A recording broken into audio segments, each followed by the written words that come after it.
Hello friends, कैसे हैं आप सब। और ये है मॉर्निंग का टाइम और नाश्ता वगैरह करके हम लोग फ्री हो गए थे। तो फिर इसके बाद जो है काफ़ी तेज़ धूप निकल रही थी, तो मैंने सोचा आज ये मिर्ची धूप में सुखा दूं। और ये काफ़ी सीली हुई थी मिर्च, तो घर पे कोई भी नहीं था। और फिर मैंने जो है इसे ज़मीन पे रख के गेट खोल के ऊपर छत पे जा रही थी सुखाने के लिए, क्योंकि हमारी बालकनी में ना धूप नहीं आती है। तो कोई भी चीज़ सुखानी होती है ना तो छत पे ही जाना पड़ता है, क्योंकि फिर अच्छी तरीके से धूप लग जाती है छत पे, फिर उसी दिन पिस जाती है फिर मिक्सी में। तो यहाँ पर जो है बार बार नीचे रखना पड़ रहा था, क्योंकि गेट खोलने के लिए भी कोई भी नहीं था। तो मैं अब छत की गेट पे आ गई हूँ, जो छत पे हमारा टॉप पे जो जीने का गेट है, तो उसे खोल के अब मैं छत पे आ गई हूँ। और आप देख रहे होंगे कि कितनी तेज़ धूप है, मतलब पैर भी नहीं रखा जा रहा था, इतनी तेज़ धूप थी। और फिर मैंने जो है कपड़े पे फैला दी सारी मिर्च, ताकि अच्छी तरीके से धूप लग जाए, क्योंकि फिर अच्छी तरीके से बहुत जल्दी पिस जाती हैं अगर अच्छे से धूप लग जाती है तो। और फिर मिर्ची सुखाने के बाद फिर मैंने देखा कि फ्रिज भी काफ़ी गंदा हो रहा था। तो क्योंकि मेरा बेटा ना फटाफट से चीज़ें निकालता है फ्रिज में से, और क्या कहते हैं एकदम बंद कर देता है। तो इससे क्या होता है कि कोई भी चीज़ लिक्विड अगर रखा होता है ना, कोई भी लिक्विड अगर बर्तन में रखा होता है ना, तो वो झलक जाता है, मतलब हल्का सा गिर भी जाता है, वो वहीं पर जम जाता है। कितना भी साफ़ करो तो लेकिन हमेशा हर दूसरे तीसरे दिन गंदा ही हो जाता है। तो फिर यहाँ पर मैं फ्रिज साफ़ कर रही थी,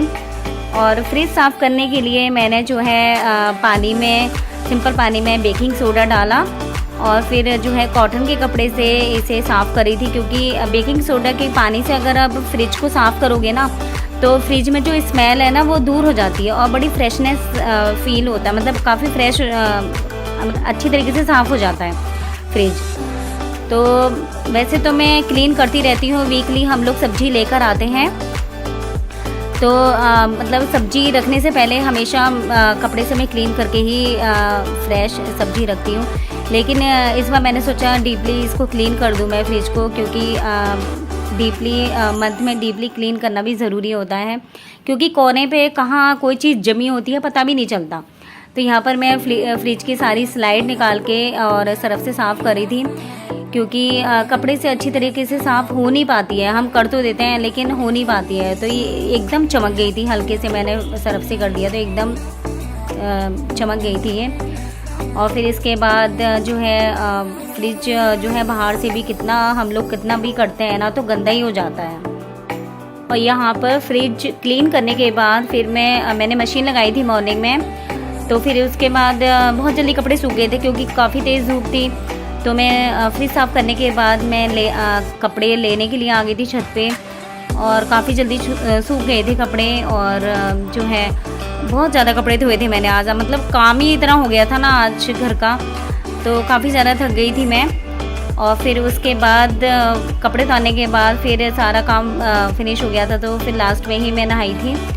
फिर उसके बाद जो है बालकनी में बिल्कुल भी धूप नहीं आती हमारे, लेकिन आप मतलब ये है कि आप जो हैंगर में आप देख रहे होंगे कि हैंगर में भी टॉवल वगैरह भी सुखानी होती है ना, तो मैं हैंगर पे लगा के विंडो की हुक पे डाल देती हूँ। तो थोड़ा बहुत हल्की फुल्की आती भी है ना, तो उससे टॉवल वगैरह भी सूख जाती हैं। तो मुझे लंच भी बनाना था, और यहाँ पर मैंने मॉर्निंग में दाल बना दी थी, और दाल के साथ मैं दोपहर को चावल ही बनाती हूँ।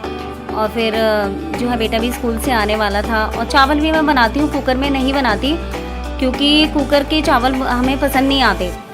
और फिर यहाँ पर जो है पानी जब गर्म हो जाता है तो फिर मैं उसमें चावल डाल देती हूँ, और फिर धीरे धीरे गैस पे ये बनते रहते हैं, और फिर मतलब एकदम खिले खिले बनते हैं। और जो यहाँ पर चावल बन गए थे, तो मैं चावल का माड़ भी फेंकती नहीं हूँ, संभाल के रखती हूँ, एक कटोरी तो ज़रूर निकालती हूँ, क्योंकि स्किन के लिए बहुत अच्छा होता है ये चावल का माड़।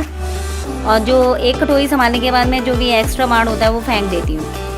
तो जो माड़ है चावल का पानी है, उसे ठंडा होने के बाद मैं फ्रिज में रख देती हूँ, और फिर उसके बाद फेस को क्लीन करके उस पर लगाओ ना, और 1-1.5 घंटे बाद लगा के और नॉर्मल पानी से धो दो, तो बहुत अच्छी स्किन हो जाती है। पिगमेंटेशन की प्रॉब्लम भी दूर हो जाती है, मतलब स्किन की प्रॉब्लम मोस्टली दूर हो जाती हैं अगर इस पानी को लगाओगे अपने फेस पे, स्किन पे। तो यहाँ पर हमारा लंच बन के तैयार हो गया है। देख रहे होंगे आप कितने खिले हुए चावल बनते हैं। अगर आप मतलब पानी में डाल गर्म पानी में डाल के बनाओगे ना चावल तो बहुत खिले खिले चावल बनते हैं और बन भी जाते हैं फटाफट। और ये मैंने बिना भिगोए बनाए हैं यहाँ पर। और ये है इवनिंग का टाइम और मैं लेके आई थी, काफ़ी अच्छी धूप लग गई थी मिर्ची को क्योंकि काफ़ी अच्छी धूप निकल रही थी, तो यहाँ पर मैं छत से लेके आई मिर्चियों को। और आप देख रहे होंगे कितनी सारी डंडियाँ निकली हुई हैं, मतलब काफ़ी देर लगी थी मुझे मिर्च की डंडियाँ निकालने में। और फिर डंडियों को निकाला मैंने, फिर उसके बाद पीसा और हाथ में जलन भी मच रही थी। और फिर उसके बाद मैंने अच्छी तरीके से साफ़ भी किए हाथ, फिर भी जलन हट नहीं रही थी, तो फिर मैंने देसी घी लगाया हाथों पे, तब जाके जलन हटी हाथों पे से। और यहाँ पर जो है मैं पीस रही हूँ मिर्च। मैं घर की मिर्च यूज़ करती हूँ, मुझे मार्केट की मिर्च पसंद नहीं आती है।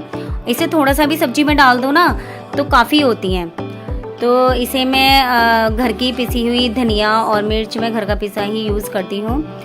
और इसमें जो है मैं चिली फ्लेक्स भी निकाल लेती हूँ, मोटा मोटा मिर्ची को पीसो। तो ये देखिए चिली फ्लेक्स मैंने निकाल लिया है। बस मिर्ची को बारीक मत पीसो, मोटा मोटा पीसो। ये चिली फ्लेक्स हमारे तैयार हैं, जो कि मार्केट में भी मिलते हैं, लेकिन मैं घर पे पीस लेती हूँ। जब भी मिर्च पीसती हूँ हमेशा थोड़ा सा ज़रूर निकाल लेती हूँ चिली फ्लेक्स, जो कि पिज़्ज़ा वगैरह जब भी मैं बनाती हूँ तो उसमें यूज़ हो जाता है। तो फ्रेंड्स यहीं पर मैं ब्लॉग का एंड करती हूँ। अगर ब्लॉग पसंद आया हो तो लाइक ज़रूर करिएगा और चैनल पे नए हो तो प्लीज़ चैनल को सब्सक्राइब ज़रूर करिएगा। तो मिलते हैं फ्रेंड्स नए ब्लॉग के साथ। Take care, bye bye.